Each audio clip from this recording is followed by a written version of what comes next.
So we set up this time to talk about the impact of our work together. And we have been working now together for close to 13 months, more than a year. It has been an exciting journey for me, but I want to listen from you. How has the journey been for you? What was life like when we started and how it is now? Maybe you can start by sharing a little bit of what you do, and then we can go into the conversation. Yeah, absolutely. So it's been exciting for me as well, and I think I would definitely say for Tekdi as a whole. But yeah, I'll start with what I do. So so I'm the co-founder at Tekdi Technologies. This is a company I started with my co-founders back in 2006. The name Tekdi comes from hills around Pune, so that's what. So we were running a small non-profit before starting this company. I think back in my 11th, 12th, starting from then on to quite a few sometime afterwards. And a lot of the folks that Tekdi was co-founded with, the Tekdi the company, come from that lineage, so to say. So that's why the name Tekdi. And back when we started, this started as a company which was built to pursue our passions. The idea was to continue doing what we love to do while making some money, making an impact. Uh, that's how that journey started back in 2006. And since then, we have evolved in a big way. What started as a small, something in the garage of my home, evolved in ways we could not imagine back then, I would say. And it's been a wonderful journey, I think, for the last 17 plus years now. And looking forward to many more. Absolutely, absolutely. And again, as you said, right, social impact is a key element of where you started and what you are doing since then, right? So that's Yeah. again something amazing. So let's talk about the last 13 months. How has this journey been? What was life before we started, and what differences do you see now? So I think what was very interesting is that this was not the first coaching experience. So we have been kind of experimenting with coaching for a while because we have been hitting those blocks at different stages. So when you start, when you're just you, then you get your first employees.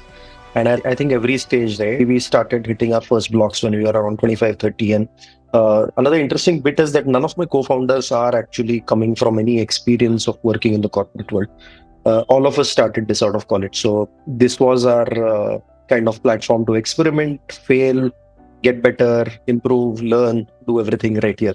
So there was no prior experience on which we were building. And that's why I think every few years we found the need to bring in some intelligence, bring in some experience that could give us an external perspective. So it's been a wonderful journey at every stage. This has impacted, but I would definitely say that the last 12 months, because I'll be frank, and when I started this, I remember JB talking to me about it and me talking to you. And I was, while I was on board, there was some I know coming into it. I've been here, done that coming into it. Because we had done it for some time, probably longish experiences, in some cases, 1.5 years, 2 years, in some cases, 6 months, where we saw that beyond the point, we're getting stuck, even with coaching. And what was different, I think, with our engagement here was, I think the engagement was way deeper. It was not prescriptive. You are not coming with a magic handbook of just do this and it's solved. There was a lot of self-discovery. So I think on a personal front, I feel way more connected to myself, connected to my goals. I think over the last 13 months, I have spent a lot of time in reflecting on what am I doing and why am I doing it. Getting connected with my cares, which I don't think I spent enough time before that. I think I got so stuck in running the company. I think, like Ashwin always says, that we are always flying from, sometimes we are running on the ground, and sometimes we are flying at 35,000 feet. So everything in between. And in that, somewhere this connection was getting lost. And that was stopping us from imagining a future. That was stopping us from really achieving our full potential. So I think the last 12 months have slowly peeled the onion for me, slowly helped me get a better, I would still say I'm still very early in that stage of discovering myself and what I want to do with Tekdi, what Tekdi itself is.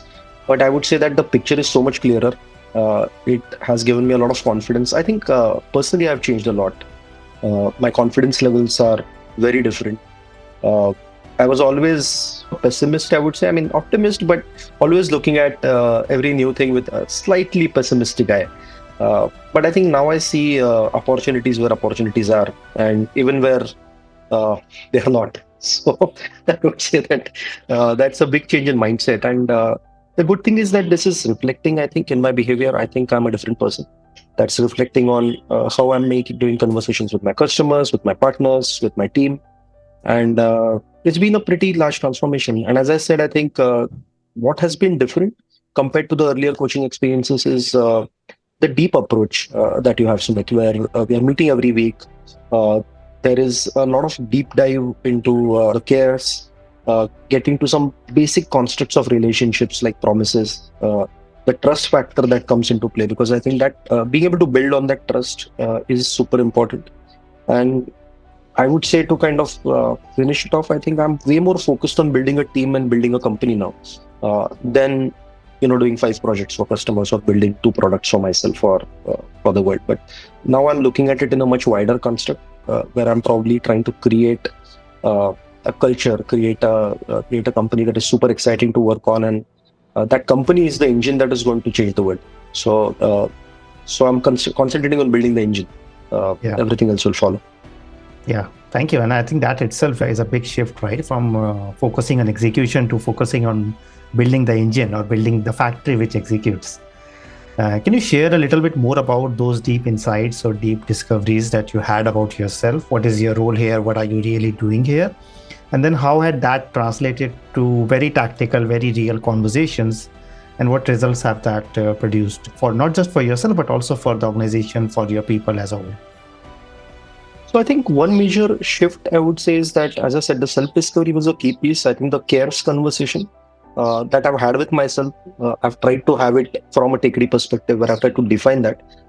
That has helped me reflect more accurately on what am I spending my time on. And whenever I've realized that what I'm doing is not really towards the care, I have been able to course correct pretty quickly. So that reflection probably, though I have not been very good at it, still trying, is the daily logging or writing a diary kind of a thing. That has personally helped me, and I'm trying to bring these conversations now to the team. So one key thing that I'm trying to do right now is try to work on a few key people to start with, and try to coach them on how they can work with their own teams to scale. Visible impact, I would say, Sumit. One has been that I'm able to imagine much bigger. One key thing that me and my co-founders were discussing when we were discussing impact internally, actually, was that I think our aspirations have become way bigger now. We are not limiting ourselves by our history. We are able to now imagine and take on bigger challenges. I think this year we've taken one of the biggest projects which we would have not even considered bidding for a year back. So in this case, we have taken it, we are executing it, and going with the flow. So I think that mindset of that company has changed, and I think we can do way better than this if we can actually take this mindset to the entire company, and we are starting that in the coming year. And then the scale will be enormous, because so basically working on Tekdi as a project and creating this team that can actually, every person in the team can take on those kind of promises is going to be change making for us, and I'm already seeing that change right now. And I think because of this personal change, the way in which conversations are being conducted with the key leaders in the company, I think in a lot of cases, I'm seeing them starting to mimic it. So I would say that's a pretty big impact. Yeah. And as you said, right, yourself, you are just getting started, right? It's just beginning. It's not the end. Can you share? Just about scratching the surface right now. So yeah. Can you share how that changes the way you are looking at the world, the way you are looking at the future, and then your role, Tekdi's role in that future? And because right, you also said that when you started, there was this sense of I know, right? Because when you are a successful entrepreneur, you already kind of know, because there are rule books, there are playbooks written by many other people that you have to do this, you have to do this. And how does that change from where are we today? So I think being okay with don't know is what I think is a big thing, a big change. Because earlier, I think not knowing how to solve something, or not having a playbook for it, was causing some kind of overwhelm. It was causing some kind of uncertainty. And I don't think the no that I was coming from in the coaching was more from the coaching experience. That how will this be different? It was coming more from that. Uh, the good thing was that I was aware that I was having that no. It was not a, and I was a little uncomfortable with having it as well, because when I'm committing to coaching, I wouldn't want to have that. And I think that got broken down pretty quickly. But I think I'm more comfortable now with not knowing how to solve a problem. I'm comfortable taking on a challenge and committing to it and figuring it along the way.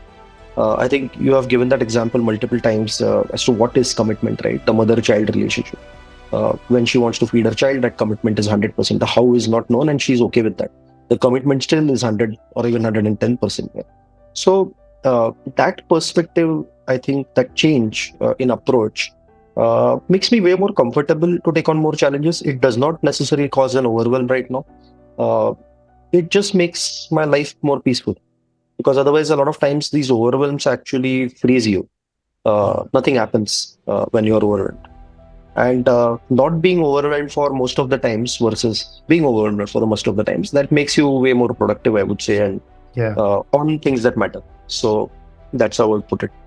Yeah. And this is not just about work, right? If you're not stressed or overwhelmed or always busy, it impacts every area of your life as well, right? Can you Oh, share? absolutely. I think, Yeah. yeah, I will. In fact, really well put, because I don't think this is coaching towards that individual and the impact it makes. Now, the impact might be on the company, it might be on my personal life, it might be on my community, right? So I think that has been really good, because I think earlier there was guilt when I was focusing too much on work and not being able to give time to family or myself, or not being able to spend time, let's say, playing or meeting friends or whatever. So there was a guilt either ways, in that sense, that when you're working too much and not spending time on these things, you're working and feeling guilty about it. At the same time, when you're with family and doing all these other things, there's guilt of, oh shit, I'm not focusing on that. That was not really a great place to be in. It was not productive. It was not useful. It was just even the time getting spent was not good time getting spent, because it was coming with a lot of this guilt. But now I think I've been able to, because of the care conversations, because of continuously revisiting them and really getting grounded to those cares. Now, whatever time I spend on, it's very, I think, purposeful, and it does not cause guilt. If I'm spending time with friends or family, I'm having the full, I'm fully there, I'm fully committed to it. And that has made things less stressful, I would say. And I think I'm more there when I'm there. Otherwise, you have this situation when you're taking care of your kid, and in your mind, you're actually thinking of what work is pending. So that has become easier for me. I wouldn't say it's completely solved, but it's way easier. And I'm aware when it's not. So I think being in that awareness helps. It helps me get grounded again, get connected again, and ensure that I'm recommitting whenever I see a lapse there. Yeah. And can you share some of those practices which you have learned or which you continue to do to build that grounding, to build that awareness, and to not get caught up again in that cycle, right? In that overwhelm? So I think journaling, and so I'm keeping a notion of my cares, as well as the future that I have imagined for myself and Tekdi. And I keep going back to that whenever I feel a sense of overwhelm, or whenever I feel that, I'm not sure what's happening, what am I doing, why am I doing it, and I kind of get lost in that. So I just go back to this and rework it if required. But that helps a lot. I would say journaling also helps a lot. I'm not been able to journal daily, but it has been going on and off. But I think whenever I need now, I can go back to it and do it, so that I can stay grounded. That helps me stay focused and clear my mind a lot of times, because I won't say it has. So as an entrepreneurial journey, I think because we started this doing everything ourselves, right? We have played every role, right? From cleaning the office to making coffee to writing code to doing whatever it needs to keep the shop running. And that has kind of made us all-rounders in a way, but probably not necessarily experts at everything, but enough to keep stuff running. But a long time back, we realized that you can't keep doing that. You have to hire people better than you. You have to have experts who can do things better than you. And that change, though has been happening, I would say was fast enough. But because of these practices, I have been able to align and ensure that I'm keeping my time towards those cares, and I'm able to orchestrate the change through more people. So that's why hiring was very hard for us initially, which I think now is better, because earlier we were trying to find clones of ourselves, someone who could do everything. But we realized early on that wasn't possible. So we started figuring out what we are doing. So how the journaling is connected really might have felt like all over the place, but how it's connected for me was that initially journaling for me was journaling what I am doing. I'm trying to connect it to my cares and trying to see what of this can be done by somebody else. So from that perspective, coming back to journaling once in a while also helps, because to ensure that I reflect on how I'm spending my time, and can I get somebody else to take on those promises. So from that perspective, and I think every entrepreneur does go through this journey, that what should you do and what should somebody else do. And I think for me, that has been an evolution. You can't just sit down one day and say, "Ki, I'm not doing any of these other things," because it takes time to get to that. At the same time, you'll also have new opportunities coming in where you might have to end up playing a performer somewhere. But again, being in that awareness that, okay, I'm doing it now, but what's the roadmap? Am I going to keep doing it? Or in the next 2 weeks or 2 months or 2 years, am I going to have someone else do it? So those kind of self-reflections, even on those micro activities, right? What do you do every day? That has helped. I think the calendar reviews we do once in a while, Sumit, where you try to clean up my calendar and reflect on what are these meetings for and why are you on it? And why are these meetings 2 hours long or 1 hour long? Why can't it be done in 15 minutes? Those kind of reflections have also helped. So I think some practices that I do on my own and some that we do in the weekly conversations, all of those have, I think, made a big impact. And I would say the recurrence, the frequency, even if we connect, even if it's just once in 15 days, you're there to come and wrap me on the hand if you see that I'm not keeping up to my promises or I've forgotten some of them, or so I think that helps a lot as well, because that rigor was missing earlier. Yeah. The trigger of any of these practices, right? So Thank you. Thank you for sharing that. And as you said, right, and also, right, that's also the human tendency that when we face a challenge, we tend to look outside, like we tend to go on Google and not spend time with a diary, with a journal, right? So the looking coaching inside itself is looking inside and looking at your own self, and which is not always easy, right? In fact, it's not easy for me to many times say what I say in those coaching conversations. And as you said, right, on a repeated basis at a regular frequency, sometimes I have to show you the mirror, which is not always easy, right? Can you share a little bit more about what have you discovered about yourself, which has not been easy for you to like acknowledge or to change? And then, as you said, right, this is only getting started. What do you think are some of the ways that you still come in your own way, and that we might uncover or we might have to overcome in the future? So 2-3 things. I think there are some, it's been hard to accept some truths about myself, in the sense that there is a certain way in which I operate and that's worked for me so far. Let's say, for example, there is a project in crisis. The first thing I would do is jump right in and just solve it and get on with life in that sense. Otherwise, that keeps eating me. But that doesn't necessarily create an organization. Unless I have people who are trained to do that instead of me, that's not going to scale, right? That's still very much my first reaction. Of course, now I'm aware and I try to refrain myself from doing that. But I think I'm now getting better at that line as to how far can I stretch it. Because whenever you are investing in somebody else doing it, you are doing it at the cost of time and possibly risk of losing a customer or whatever, right? So you have to balance it. I think being more proactive about it as well, as to how can I be proactive in training someone to avoid that situation in the first place and those kind of things. So my way of thinking has changed to solve that problem. Earlier, I would solve it by jumping in. Now I'm trying to solve it more systematically, more on an organizational level, and immediately making a case study out of it to see how I can take it to the rest of the organization. So there are still some traits, I would say, that come from starting up, that come from having done everything on your own. that you feel that you're the best person to do it, or at that point, I'm not going to find the time to find a new person and train him and get it done. And it's not always that bigger circle, because what I've discovered is that I was also very, I would say shy, but unsure probably in asking for promises from people. But when I made those demands, there were people willing to take it. It was purely about, I just discovered that very probably 6 months back that I had never made those asks. I never expected people. I remember a case where there was this big project that was to start. We had just submitted 2 days back. The proposal was submitted. That one evening we got an email saying we were selected, and we had to fly in to meet the CEO for a workshop for 2-3 days. And me and Ashwin didn't even think. We just booked the flights and went.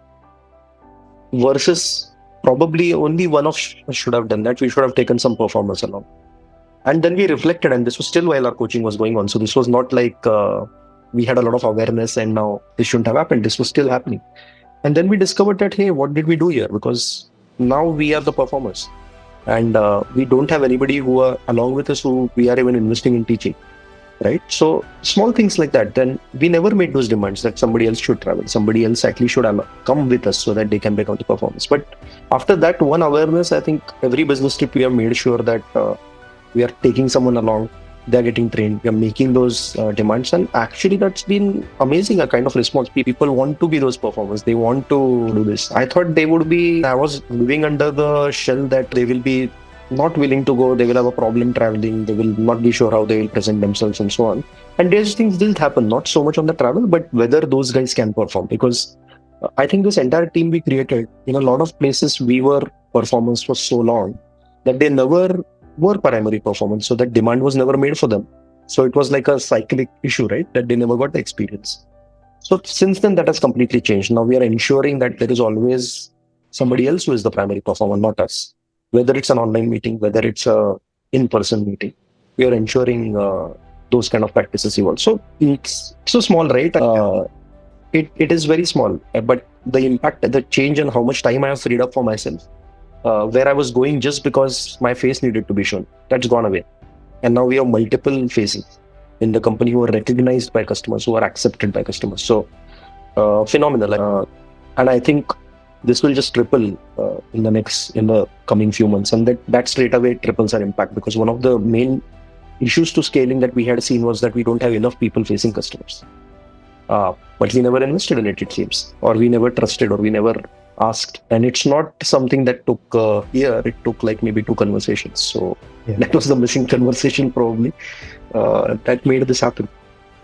Yeah, thank you for sharing that. And I think, as you said, right, so simple but so profound. And what you used a phrase, living under a shell, right? So many of those reasons of why you were not doing something were just like not real. Like they were just stories. Like a shell, like the stories and imaginary. And so much what we think about ourselves, what we think about other people, and what we think about the market, the economy, is just that, right? It's just an illusion. It's not really real.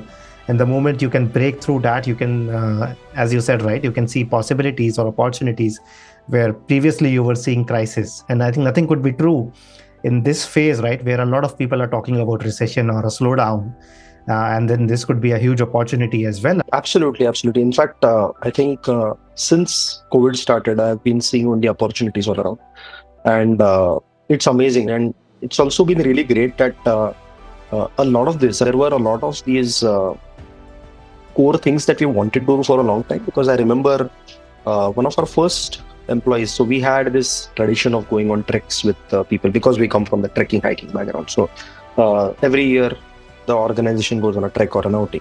And I remember very early, one of our first team members who joined back recently, we had talked about, why can't we have an office at one of these forts? Why can't we just set up office at one of the base villages of these forts? It would be such a great place to work out of. And since then, it was in our mind space somewhere that we want to set up these rural development centers where we can actually impact multiple things, right? So you are reducing the crowding of cities, which is mainly happening out of this IT boom. If we can take back that to these villages where it's the kind of disparity is huge. If you can actually set up a development center there, if you can actually upskill these folks, then the impact you will make will be amazing. And now I think we're also thinking like that earlier it was impact only through the work we were doing or the projects we were doing, but we are also seeing, can we change how we work? Can we have 50% of the work happening out of these rural development centers, so that our impact is not just through the work we do as projects or products, but it's also through how we do it. So now that is something that is really big on my radar. I want to ensure that these rural development centers get set up really soon. Some really great initiatives are started around it, and I think that will scale our impact in a big way, inside out, I would say. Yeah, thank you. And I think that's just amazing, right? Increasing the impact that you're making, and which is the reason why you started this organization and why you continue. So I'm very excited to see how this unfolds in the future. All right. But before we end this conversation, Parth, I know there are many people who are at a place where you were a year ago. So would you recommend this to somebody who is at that edge, who is maybe a little bit skeptical? And if so, why? So I think I've been in that journey, right? I've been in that journey of starting up with zero experience and trying to learn things. And I think coaching as a construct at every stage has helped me in a big way.